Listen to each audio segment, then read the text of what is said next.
नमस्कार, बहुत बहुत स्वागत आपका मौसम तक चैनल पर। मैं हूं देवेंद्र त्रिपाठी। दोस्तों, पिछले 24 घंटों में देश में कैसा मौसम रहा और आने वाले 3 दिनों में कैसा मौसम रहेगा, जब एक डब्ल्यूडी उत्तर भारत में दस्तक दे रहा है और भारत के दक्षिण में 3 टाइफून या साइक्लोनिक स्टॉर्म या ट्रॉपिकल स्टॉर्म बने हुए हैं भूमध्य रेखा के पास। तो इन सभी सिस्टमों का क्या असर रहेगा, इस वीडियो में हम इसकी बात करेंगे। फिलहाल बात करें अगर हम पिछले 24 घंटों में सबसे ज्यादा गर्म शहर की, तो वो रहा केरल का त्रिशूर शहर। कोचीन के ठीक उत्तर में स्थित ये शहर है। यहाँ पर 35.9 डिग्री सेल्सियस तापमान रिकॉर्ड किया गया और मिनिमम टेम्परेचर अगर प्लेन्स में पूरे भारत में सबसे कम कहीं रहा तो वो रहा पंजाब के अमृतसर में 8.1 डिग्री सेल्सियस यहाँ पर। और पर्वतीय इलाकों में तो खैर तापमान और कम रहा, लेकिन प्लेन्स की बात हम करें तो सबसे सर्द शहर रहा अगर तो 8.1 डिग्री सेल्सियस के साथ अमृतसर, जहां पर तापमान सामान्य से ऊपर पहुंच गया है। अधिकांश इलाकों में सामान्य से ऊपर पहुंच गया है। इस बीच पिछले 24 घंटों में मनाली में सबसे ज्यादा 15 मिलीमीटर की रिकॉर्ड की गई बारिश हिमाचल प्रदेश में, और अरुणाचल प्रदेश के पासीघाट में 12 मिलीमीटर, असम के डिब्रूगढ़ में 4 मिलीमीटर की वर्षा दर्ज की गई है बीते 24 घंटों में। और अब बात कर लेते हैं मौसमी सिस्टमों की। भारत के दक्षिण में भूमध्य रेखा के पास यहाँ पर आप देख सकते हैं 3 ट्रॉपिकल स्टॉर्म, टाइफून, अलग अलग रीजन में अलग अलग नाम इन्हें दिया जाता है। इंटेंसिटी के हिसाब से भी इनका नामकरण होता है इन सिस्टमों का। जैसा कि हमारे क्षेत्र में जो आते हैं उनको साइक्लोनिक स्टॉर्म कहा जाता है, जो बंगाल की खाड़ी या अरब सी के ऊपर डेवलप होते हैं। फिलहाल यहाँ पर जो ये बना हुआ है सिस्टम, ये 2 सिस्टम अननोन है, इनका नाम अभी नहीं दिया गया है। इसका नाम है फ्रेडी, जो कि ऑस्ट्रेलिया के ठीक ऊपर बना हुआ है। और ये सिस्टम आप देखिए, इसका ट्रैक कहाँ जा रहा है? इसका ट्रैक जा रहा है न्यूजीलैंड की तरफ। न्यूजीलैंड पर इसका इम्पैक्ट देखने को मिलेगा आने वाले समय में। और भारत पर इसका फिलहाल कई बार होता है कि दूर बने सिस्टम भी जब बंगाल की खाड़ी की तरफ मूव करते हैं तो उनका इम्पैक्ट भारत में री इमरजेंस के रूप में, या कई बार उसी सिस्टम की इंटेंसिटी बनी रहती है और वो भारत के तटों की तरफ बढ़ता है और प्रभावित करता है। फ्रेडी की बात करें तो फ्रेडी का जो ट्रैक रहेगा वो रहेगा पश्चिमी दिशा में। तो आप ये देखिए, ये भारत का क्षेत्र है और यहाँ भूमध्य रेखा का रीजन, तो यहाँ से ये सिस्टम आगे बढ़ेगा ऐसे पश्चिमी दिशा में। और जो अननोन दूसरा तीसरा सिस्टम है, ये सिस्टम भी पश्चिमी दिशा में आगे बढ़ेगा और ये मेडागास्कर की तरफ, अफ्रीका की तरफ आगे बढ़ेगा, माफ कीजिएगा। तो इन दोनों सिस्टमों के आपस में मिलने के कारण जब इंटेंसिटी बढ़ेगी, और चूंकि ट्रैक बहुत लंबा है, बहुत लंबी दूरी है, ये छोटी सी दूरी दिख रही है लेकिन इसका गैप अगर हम देखें तो मुझे लगता है कि कम से कम 3-4 हजार किलोमीटर की दूरी होगी, 3,000 के आसपास। अभी मैंने इसका मेजरमेंट नहीं किया, यानी ड्यूरेशन गैप को देखा नहीं है। तो ये दोनों सिस्टम जब आपस में मिलेंगे और आगे बढ़ेंगे तो हो सकता है कि अफ्रीका के क्षेत्रों पर लैंडफॉल करने से पहले ये कमजोर भी हो जाएं। ये भी हो सकता है कि इनकी इंटेंसिटी बनी रहे और ये मेडागास्कर और आसपास के इलाकों पर जबरदस्त बारिश दें। तो इनका इम्पैक्ट भारत के मौसम पर किस तरह से पड़ेगा, यहाँ पर आप देख सकते हैं बंगाल की खाड़ी में जो हवाएं आर्द्रता वाली आ रही हैं, वो हवाएं यहाँ पर भारत के लैंड की तरफ आगे जाने की बजाय यहाँ से रिकर्व हो रही हैं और ये सिस्टम अपनी तरफ ये एनर्जी गेन कर रहा है। अगर ये सिस्टम यहाँ पर नहीं होते तो ये जो पूर्वी हवाएं चल रही हैं, संभवतः ये यहाँ पर ईस्टर्ली करंट आगे बढ़ती और भारत के लैंड रीजन पर कुछ मौसम में तब्दीली साउथ पेनिनसुलर रीजन पर, इंक्लूडिंग आंध्र प्रदेश और तमिलनाडु के कोस्टल पार्ट्स और ओडिशा के तटों पर देखने को मिलती। इसके अलावा उत्तर भारत की तरफ एक नया डब्ल्यूडी आगे बढ़ता हुआ नजर आ रहा है और ये सिस्टम जब यहाँ पर आगे पहुंचेगा तो भारत के तमाम इलाकों में कई जगहों पर हमें बारिश देखने को मिलेगी। पर्वतीय क्षेत्र ज्यादा प्रभावित होंगे। मैदानी इलाकों पर इसका क्या इम्पैक्ट होगा, इसकी बात भी हम करते हैं, आइए अगली स्लाइड में। ये आज का प्रोजेक्शन है।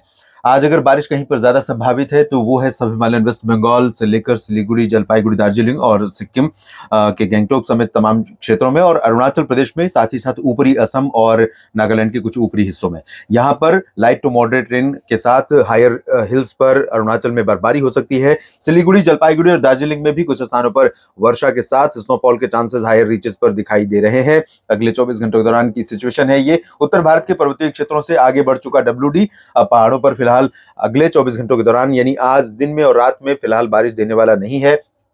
मोस्टली एरियाज में क्लियर और ड्राई वेदर एक्सपेक्टेड है, लेकिन हिमाचल प्रदेश के पूर्वी उत्तरी इलाकों में और लद्दाख तथा गिलगित बाल्टिस्तान, मुजफ्फराबाद के साथ उत्तर पूर्वी उत्तराखंड के क्षेत्रों में कुछ स्थानों पर बादल अभी बने हुए हैं और कहीं कहीं पर लाइट रेन या बर्फबारी होने की संभावना यहाँ पर बनी हुई है। उसके बाद ये सिस्टम आगे निकलेगा, मौका मिलेगा दूसरे सिस्टम को यहाँ सेट होने का। और ये सिस्टम 8 फरवरी से पर्वतीय क्षेत्रों के करीब पहुंचेगा। मैदानी इलाकों में तापमान बढ़ गया है, मौसम गर्म होने लगा है और पंजाब से लेकर हरियाणा, राजस्थान, दिल्ली, उत्तर प्रदेश, बिहार, झारखंड और पश्चिम बंगाल, ओडिशा, छत्तीसगढ़, मध्य प्रदेश, यहाँ तक कि गुजरात के उत्तरी क्षेत्रों तक उत्तर पश्चिमी दिशा की ड्राई विंड्स लगातार चल रही हैं। रात और सुबह के समय इन हवाओं में ठंडक जरूर थी, दिन में भी थोड़ी ठंडक रहेगी, लेकिन इसके बावजूद ब्राइट सनशाइन होगा, यानी कि धूप बहुत चमकती हुई होगी और इसकी वजह से दिन का तापमान बढ़ेगा और मौसम काफी गर्म होगा इन सभी क्षेत्रों में। लगभग 2 से 5 degree Celsius temperature above normal record किया जा रहा है ज्यादातर प्लेन्स के इलाकों में, और इसी तरह से मैक्सिमम के साथ साथ मिनिमम भी बढ़ने लगा है ज्यादातर हिस्सों में। महाराष्ट्र में और गुजरात के दक्षिणी भागों में हवाओं का रुख थोड़ा सा ऐसे सोर्सेस से होगा जहां से मॉइस्चर आएगा, तो यहाँ पर थोड़ा सा धुंध या थोड़े बादल दिखाई दे सकते हैं महाराष्ट्र में, साउथ मध्य महाराष्ट्र और साउथ कोंकण गोवा में, साथ ही साथ गुजरात के कुछ भागों में। बात करें अगर साउथ पेनिनसुलर रीजन की, तो तेलंगाना, आंध्र प्रदेश, कर्नाटक, केरल, तमिलनाडु में क्लियर और ड्राई वेदर एक्सपेक्टेड है, लेकिन तमिलनाडु के तटीय भागों में और केरल के दक्षिणी हिस्सों में कुछ स्थानों पर बूंदाबांदी या हल्की वर्षा होने की संभावना रहेगी। इधर अंडमान व निकोबार द्वीप समूह में कई जगहों पर बादल छाए रहेंगे और बारिश होने की संभावना दिखाई दे रही है। और बात करते हैं जब WD उत्तर भारत में पहुंच जाएगा उस दौरान क्या होगा। 8 फरवरी से देखिए गतिविधियां यहां पर बढ़ेंगी। आज जिस तरह की गतिविधियां एक्सपेक्टेड है उससे ज्यादा एक्सपेक्टेशन यानी उम्मीदें कल के लिए हैं। तो कल जम्मू कश्मीर, हिमाचल प्रदेश और उत्तराखंड के साथ साथ लद्दाख में, उत्तराखंड में भी ज्यादा इंपैक्ट नहीं पड़ेगा और हिमाचल में भी ज्यादा इंपैक्ट नहीं पड़ेगा, लेकिन लद्दाख और जम्मू कश्मीर तथा गिलगित बाल्टिस्तान, मुजफ्फराबाद पर घने बादल कल पहुंच जाएंगे और इन बादलों से बारिश और ऊंचे इलाकों में बर्फबारी भी शुरू हो जाएगी। धीरे धीरे गतिविधियां और ज्यादा यहां पर बढ़ सकती हैं। हवाओं का रुख देखिए पूरी तरह से उत्तर भारत के मैदानी इलाकों में बदलेगा। ये जो देख रहे हैं आप पश्चिमी दिशा की हवाएं, ये दोपहर के पहले तक रहेंगी, उसके बाद हवाओं का रुख पश्चिमी हो जाएगा।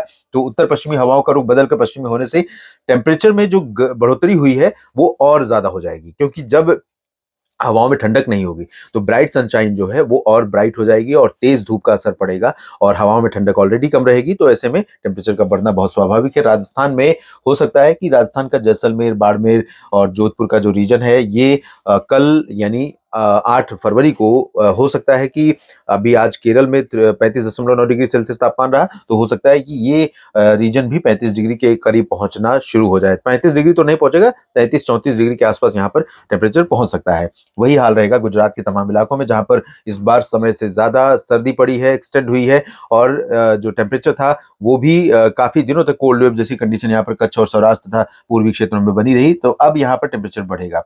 दिल्ली में भी तापमान में बढ़ोतरी होगी। बिहार और उत्तर प्रदेश, झारखंड, पश्चिम बंगाल, उड़ीसा, छत्तीसगढ़, मध्य प्रदेश, महाराष्ट्र में भी पारा ऊपर जाएगा। दक्षिण भारत में कोई ज्यादा परिवर्तन नहीं होगा।